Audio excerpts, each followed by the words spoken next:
देखिए, जैसा कि हमने प्रॉमिस किया था कि हम आईटीआई लिमिटेड के ऊपर एक स्टॉक एनालिसिस की वीडियो लेके आएंगे, ठीक है। तो आज हम आईटीआई लिमिटेड स्टॉक के ऊपर पूरी एनालिसिस करेंगे, उसका बिजनेस मॉडल समझेंगे और जो प्राइस लगभग 600 तक का गया था, 600 का हाई इसने मारा है और अभी लगभग 40% का करेक्शन देके 350 360 के आसपास ट्रेड कर रहा है। तो वो लोग क्या करें जो 600 पे इसको बाय किए हुए थे और जिनका पोर्टफोलियो अभी इसका 40% नीचे गिरा हुआ है, तो उन लोगों के लिए क्या है और वो लोग क्या करें और क्या अभी इसका फेयर वैल्यूएशन क्या है, ये सब हम समझने की कोशिश करेंगे इस वीडियो में। तो फिन एजुकेशन बेस्ड संतोष में मैं हूँ संतोष कुमार और चलिए आइए एनालिसिस शुरू करते हैं। तो देखिए, अभी लास्ट लगभग 1 साल से इस प्राइस इस लगभग 1 साल 2 साल से इसने 50 से लगभग 600 की रैली दी है और ये रैली बहुत फास्ट दी है, ठीक है। लगभग 2 साल में इसने 50 से 600 का मारा, लगभग 12 गुना इसने पैसे बना दिए हैं, ठीक है। तो इम्पोर्टेंट ये है कि ये कंपनी करती क्या है। तो देखिए, ये कंपनी बेसिकली सर्विस प्रोवाइड करती है। ऐसे समझिए ना, एक टेक हार्डवेयर की कंपनी है, ठीक है, जो टेक्नोलॉजी का हार्डवेयर बनाती है। बेसिकली टेली कम्युनिकेशन का इक्विपमेंट बनाती है, जैसे वाईफाई का इक्विपमेंट बनाती है और मॉडेम बनाती है जिससे हम लोग नेट चलाते हैं, ठीक है।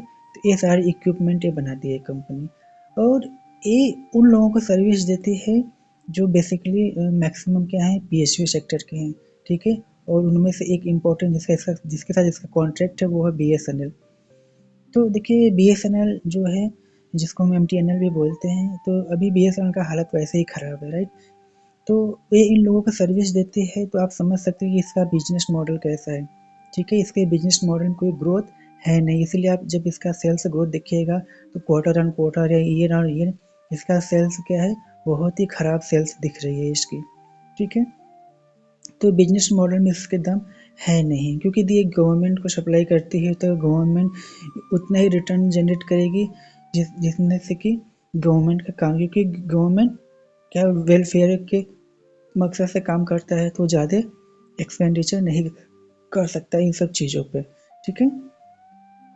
तो अब देखिए, इसका जो अर्निंग्स है ना, वो अभी तक नेगेटिव अर्निंग है, ठीक है। इसकी यदि हम पी की बात करें, ऐसी कंपनियों को हम पी से ही देखेंगे तो इसकी जो पी है वह नेगेटिव है, लगभग -65 के आसपास, -75 या 60 एग्जैक्ट बताएं तो ये लगभग -65 की इसका पीई है। माइनस का पीई मतलब यहीं पे थोड़ा सा डाउट होता है कि यार किसी चीज़ की जिस कंपनी में अर्निंग्स ही नहीं है, उस कंपनी को कोई क्यों बाय करेगा, राइट। तो देखिए, सबसे पहले हम डिस्क्लेमर दे देना चाहते हैं कि ये सब सिर्फ हम एजुकेशनल पर्पज से बना रहे हैं, इसको किसी भी तरह का रिकमेंडेशन न समझें, ठीक है, और न ही आपको इन्फ्लुएंस होने की ज़रूरत है। तो देखिए, कंपनी का अर्निंग्स नेगेटिव क्यों है, क्योंकि कंपनी जितने की सेल जनरेट कर रही है उतने की सेल जनरेट करने के लिए उससे अधिक उसको खर्चा करना पड़ रहा है, ठीक है।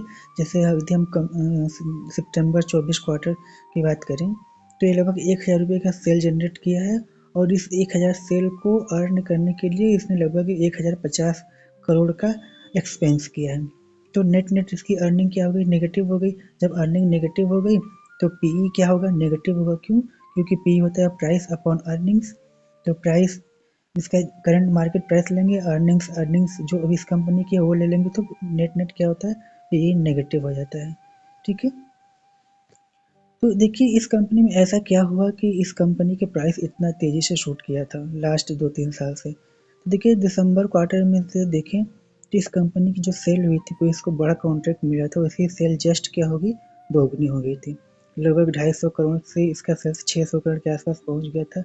सेल्स ग्रोथ हुआ था लेकिन अर्निंग्स ग्रोथ नहीं थी, ठीक है, क्योंकि इसमें जितना सेल्स जनरेट कर रहा है उस सेल जनरेट करने के लिए एक्सपेंस भी उतना ही कर रहा है। तो सेल्स तो आई है लेकिन अर्निंग्स नहीं आई हैं, ठीक है।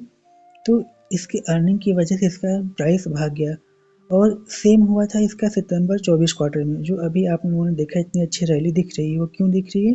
क्योंकि सितंबर 24 में इसने 500 से लगभग 1000, मतलब यहाँ पर भी इसने अपने सेल्स को डबल कर लिया, अगेन सेल्स तो बढ़ी लेकिन उतना ही एक्सपेंस भी हुआ, तो नेट क्या हो गया,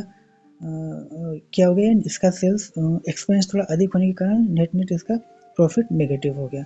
ठीक है, तो अब इसमें कुछ एनालिसिस करने को रहा नहीं है, क्योंकि जब सब कुछ नेगेटिव चल रहा है, इसका ग्रोथ नेगेटिव चल रहा है, अर्निंग्स नेगेटिव चल रही है, सब कुछ, ये सिर्फ भाग किस लिए रहा है, इसलिए भाग रहा है कि जब इसकी सेल्स बढ़ जा रही है तो इसका प्राइस ऊपर शूट कर जा रहा है सेल्स के बढ़ने की वजह से। लेकिन देखिए, यदि इंडस्ट्री में देखें तो बाकी लोग इतने तेज़ी से ग्रो नहीं कर रहे हैं। ठीक है, इंडस्ट्री पी इसका लगभग 40 के आसपास है और ये इकलौता ऐसा है जो इतनी तेज़ी से भाग रहा है। तो जब आपके पास अर्निंग नहीं हो लेकिन आपके प्राइस भाग रहे हो तो वो प्राइस सस्टेनेबल नहीं होते हैं। ठीक है, और यही कारण है कि प्राइस जो 600 के लेवल टच किया था, अर्निंग न मिलने की वजह से वहाँ से 40% का करेक्शन हो गया। ठीक है, तो अब उन लोगों के लिए क्या, जो ऊपर 600 पे बाई किए हुए हैं, तो देखिए एज पर माई एनालिसिस उनको अभी वेट करना चाहिए।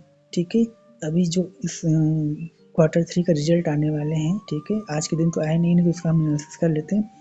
यदि उसकी इस कमिंग Q3 24-25 में, फाइनेंशियल 24-25 Q3 रिजल्ट जो अभी आने वाले हैं, 1-2 दिन में आ जाएंगे, यदि उसमें उसकी सेल्स, ठीक है, अगर प्रीवियस क्वार्टर से बढ़ी है, जैसे कि सितंबर 24 में लगभग 1000 करोड़ का सेल किया है, यदि दिसंबर 24 में इसकी सेल्स अर्निंग क्वार्टर में यदि इंक्रीज होती है लगभग 1000 से 1400 या 1500 की ये सेल्स करती है, तो प्राइस तो उन लोगों के लिए मेरा यही सजेशन होगा कि उन्हें थोड़ा वेट करना चाहिए, शायद प्राइस यहाँ से ऊपर जाए यदि अर्निंग बढ़ती है तो। यदि अर्निंग कम होती है तो प्राइस शायद यहाँ से ऊपर न जाए। ठीक है, हो सकता है यहाँ से भी और करेक्शन दे, तो दोनों हमको देखना होगा। अभी उसके रिजल्ट से कैसा परफॉर्मेंस होगा उससे हम दोनों एनालिसिस करेंगे। ठीक है, दोनों बातें हम आप लोगों को बता दी हैं, और एक बार उसको रिवाइंड करके आप फिर सुनिएगा तो समझ जाइएगा हम क्या कहना चाहते हैं। ठीक है, और बाकी इसमें कुछ है नहीं ऐसा डिस्कशन करने को कि जिसको हम डिस्कस कर सकें। ठीक है, और जब नेगेटिव पी है कुछ नहीं कर सकते हैं, वेट करिए अर्निंग आने का, वेट करिए इसके कमिंग क्वार्टर रिजल्ट जो अभी आने वाले हैं उसका वेट करिए। फिर ठीक है, जो हमें दो बातें बताई दोनों के हिसाब से आप उससे अपना वे बना सकते हैं। ठीक है, तो ITI लिमिटेड स्टॉक में इतनी एनालिसिस थी। ठीक है, फिर मिलते हैं किसी अन्य एनालिसिस पे, तब तक आप मेरे वीडियो को सब्सक्राइब कर लीजिए और यूट्यूब चैनल को सब्सक्राइब कर लीजिए। वीडियो अच्छी लगी तो लाइक ज़रूर कर दीजिएगा। चलिए, थैंक यू।